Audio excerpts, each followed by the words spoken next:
పెళ్లి చేసుకుంటే విడిపోవద్దని నా ఓన్ ఛానల్ ఫైర్ బ్యాండ్లో పెట్టాను.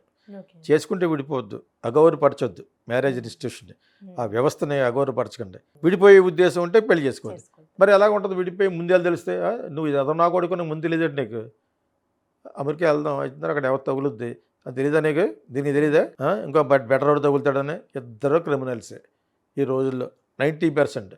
అటువంటిప్పుడు పెళ్లి చేసుకోకుండా అనవసరం మీ పేరెంట్స్ డబ్బుని పోగొడుతున్నారు. అమ్మాయి తరపులేగా చేయాలి పెళ్ళి. అవునండి. మా ఓన్ ఓల్డ్కే చెప్తున్నాను, 2 కోట్లు ఖర్చు పెట్టి వింటాలు చేస్తే సంవత్సరం నిలబడలేదు. అది వేరే రీజన్, ఫిజికల్గా ఏదో ప్రాబ్లం ఆ అబ్బాయికి. ఓకే. సో ఇంపార్టెంట్ అతను పేరెంట్స్ వాళ్ళిద్దరు పేరెంట్స్ ఫ్రెండ్స్ అని చెప్పి చేస్తారు బోళ్ళంత ఖర్చు పెట్టి.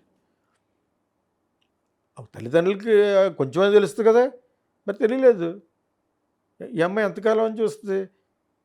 ప్లస్ ఏమో ఈ అమ్మాయిని న్యూయార్క్లో why are you coming late, నువ్వు నీ దగ్గర ఒకటి లేదు వేస్ట్ ఫెలో నువ్వు.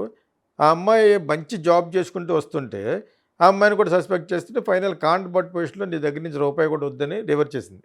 ఓకే. ఎవరికి నీ పేరెంట్స్ నా పేరెంట్స్ కూడా వద్దు కోర్టుకి, మన ఇద్దరు సంతకం పెట్టి వెళ్ళిపోదామని మెడ్రాస్ వచ్చి మళ్ళీ వెళ్ళిపోయారు బ్యాక్ యూఎస్.